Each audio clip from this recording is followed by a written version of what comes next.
Greetings all. Happy Monday. That is the day that I'm assured by the computer that it is. I don't know. Every day kind of feels the same now. So, right. Um, Now, there is some news of the day, and by news of the day, I mean kind of today, yesterday's, and just stuff that's going on throughout hockey and sort of related to everything that we're dealing with out there. And the United Center. The United Center is being used currently not for sports or concerts, so instead it's been converted. It's being used for food storage, first responder staging, and collection of needed medical supplies. And this is very similar to what's going on in Ottawa as well, where Eugene Melnick has opened up that building and made it available locally.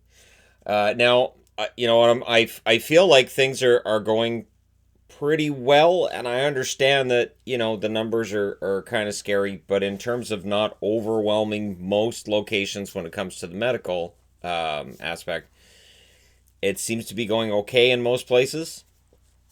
There are obviously exceptions to this, and if we don't maintain what we're doing right now, that will change. But as long as we can maintain this and the medical system can stay ahead of everything, you help a lot. It's a matter of us helping by not doing anything. Um, this is why we would say, "Oh, my freedom's being trampled on." Yeah, I get to stay home, make videos, and play video games. So okay, all right. Yeah, it's a different time, and we will come out of this. And I think the numbers would tell us that things are going to get somewhat better. Um, I've started changing what I'm looking at in terms of the numbers. So, um, Chicago doing the right thing here. Chicago's had some issues this week for sure, or in the last week, I should say, and so United Center being opened up to help stage everything and organize things. Good on them. Now, draft. I haven't done a mock draft, and here's why. I don't know who's drafting where. So when you're doing mock drafts, you have to consider, okay, well, which team's drafting in that spot? Because different teams have different needs, different teams have different drafting styles. And when it comes to Steve Yzerman, you just don't know. So, yeah, all three mock drafts on NHL.com. So three of the writers do mock drafts. All three of them have Lafreniere at one. At the number two spot, it was a split between Byfield and Stützle. Stützle was number two on one of them, and two of them had Byfield at second. Stützle and Drysdale seemed to split three, and then Rossi, Stützle, and Drysdale, each one came up once at number four. So Stützle goes between 2 and 4. Drysdale could go as high as 3. Drysdale's, it feels like, is the one that really came on in the second half of the season. It feels like he's the one that's moved up this chart kind of fast. So I could see a team taking him at 3, but I could see him going at 5. So, this is where it really is kind of a crapshoot, and Lafreniere at 1 is an easy pick. Unless Yzerman gets it. If Detroit gets that number 1 overall pick, they could take Stützle. It's possible. They could also be drafting at 4 and still get the same guy that they're looking for anyways. Again, it all depends on how you think things are going to shake out. If you think that it's Lafreniere, Byfield, and Drysdale are the top 3 in the draft, then yeah, Detroit at number 4 gets the guy that they likely want anyways. Now, there have been some signings. Nothing major because, again, until we know what's going on with the cap, what can you do? Undrafted defenseman Jonathan Aspereau signs an ELC with the Ottawa Senators, 20 years of age. 2 goals and 14 assists, 44 games played for the Belleville Senators. He'd been on an AHL contract this season, and so he's rewarded for good play by getting an NHL job. And it's always nice to see that. It's nice to see a guy who goes, very often these are players who are undrafted, and they sign in the AHL, and when you're signing in the AHL, you're signing for $60,000-$70,000 a year, which is good money, but it's not NHL money. And then when they work that into an NHL contract, that's kind of nice. So yeah. Now, Hobey Baker winner, it wasn't really a surprise. Scott Perunovich wins the Hobey Baker. Jeremy Swayman won the Mike Richter Award for best goaltender. And yeah, Perunovich winning that, it's not really a huge surprise at all. Not even close. We'll see what the St. Louis Blues have with Perunovich soon enough. And just how good he can be. And of course the Blues, a team that already has a lot of good young players. It shows they win the Cup in 2019, but they've got a really good base and a really good foundation. They could be really good for a long time. Entry-level contracts. 2017 second-round pick Ian Mitchell signs his entry-level contract with the Hawks. So that's two Hawks logos on the board at the same time. It's unusual in news of the day, but I felt this should be separated from the other item. Ian Mitchell, good young defenseman, and he will join a pretty solid young defense that's forming in Chicago. Kind of an exciting future going on there on the blue line. Up front, we'll see, right? You've got DeBrincat, you've got Strome, you've got a few others. But is there anybody who can replace Kane and Taves? Likely not. But you may have replacement by committee. So we'll see what they do. But yeah, their defense looks good. Very young. And it's a matter of being able to develop all those young, talented defensemen. Artemi Panarin was asked by the New York Post how long it would take him to get into shape if the NHL came back right now. And he says the NHL's not coming back right now. We know that, but I think it'd take me 2 weeks.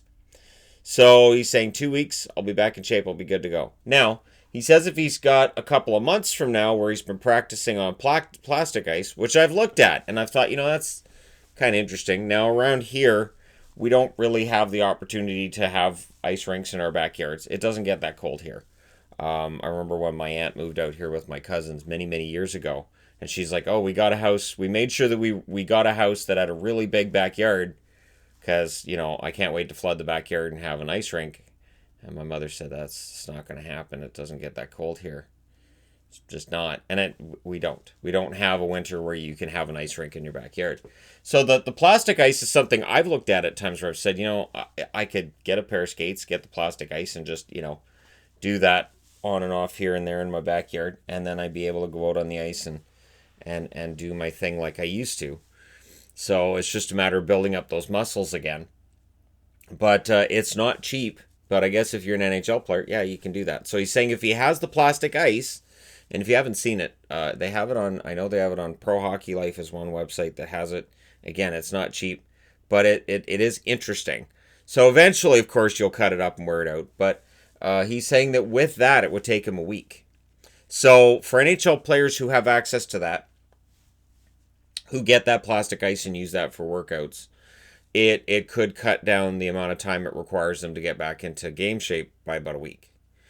That could potentially be huge. Might it be in the NHL's best interest to make sure that there's a shipment of that to players and to where they can do that? They can use synthetic ice to keep themselves in shape.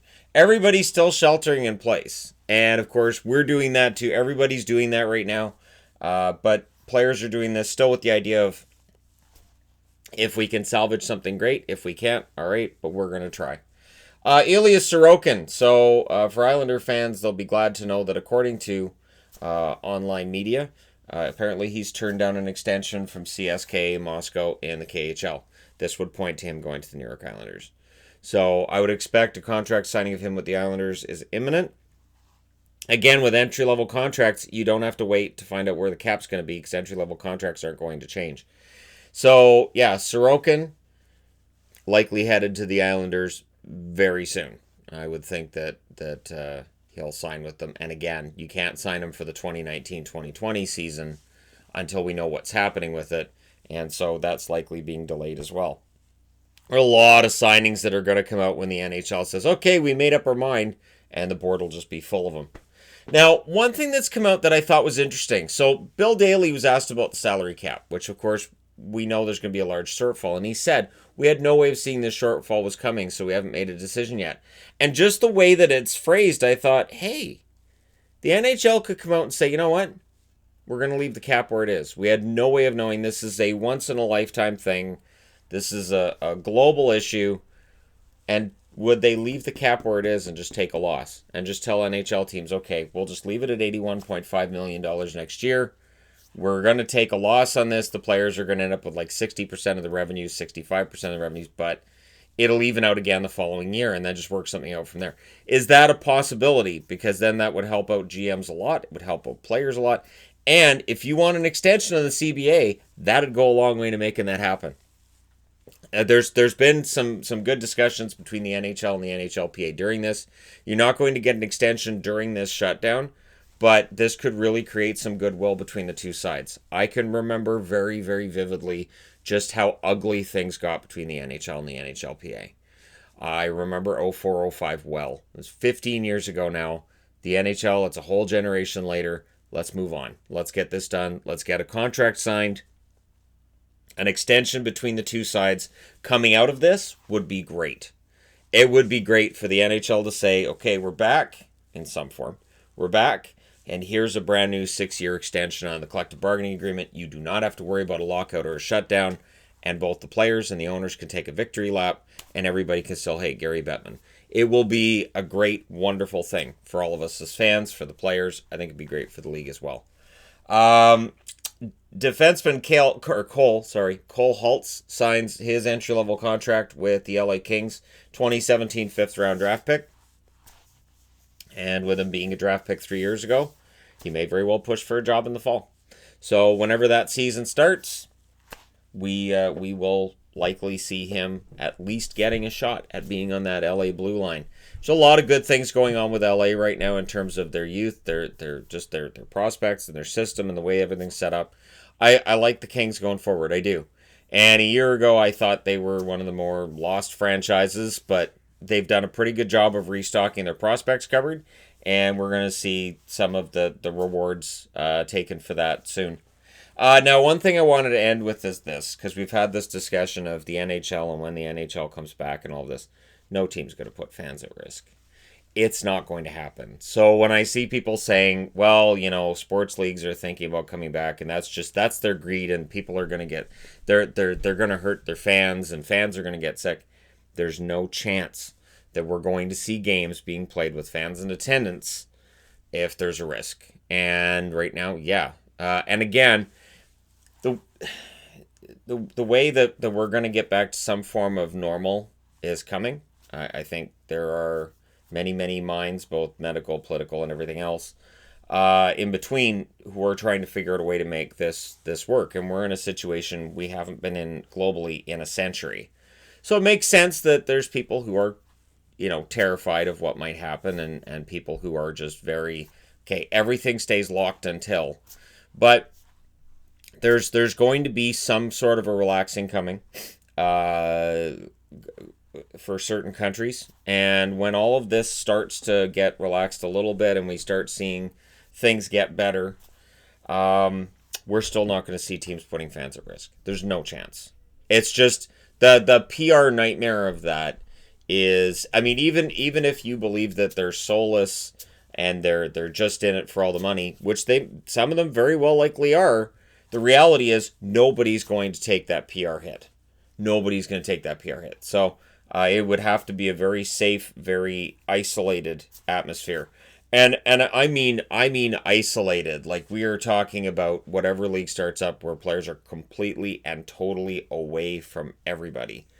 And that's just, there was even discussion that my wife and I had about how maybe you don't have the players all on the bench together. If you're having like a hockey game, maybe you have them away from one another. And for people who say, well, they're still going to be on the ice, right? And that's where face shields come in. I've advocated for facial protection. Maybe we finally get that. Where you have some kind of facial protection, and that's just the way they play for now. And, that can work. So, again, there is no perfect system right now, but it's still something that every single day it feels like things are changing, and there won't be any fans in attendance for as long as that can be avoided. And for as long as it needs to be avoided. And it could be a long time. But either way, I'll still be here every day talking about hockey to you fine people. So there you go. Sort of news of the day video. Let me know your thoughts in the comment section below. As always, don't forget to hit like and subscribe if you're browsing your way through. You just happened upon this video. And again, I say this, stay home as much as you can, if you can. And even once they relax things, I guarantee they're still going to be telling people it'd be best if you stayed at home. But if you need to go out, make sure you're doing this, this, and this. So stay safe as much as you can. And hey, thank you guys so much for all of your support and for watching. I will talk to you guys again very, very soon. And there's some stuff going on behind the scenes here as well where I've had a lot of people reaching out, and a lot of potential like media and it's just it kind of gets overwhelming at times. So that's kind of going on. There's nothing really for me to announce at this stage, but it's kind of gets a little bit overwhelming at times. It's just it throws me when I get a message. Hey, can we talk to you on the phone? I'm like, oh, I guess. So we'll see how that goes. And again, once I have something concrete, depending on what happens here over the next, I'll say, week or so.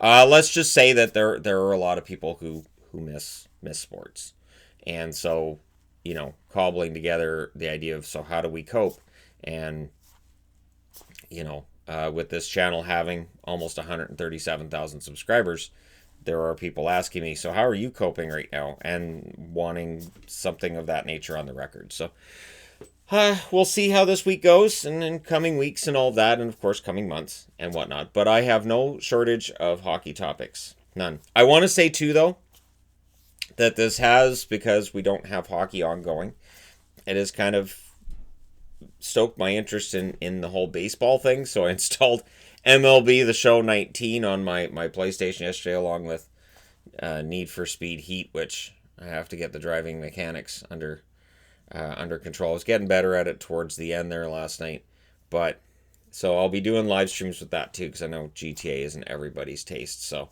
I thought I should have some variations of what I'm playing.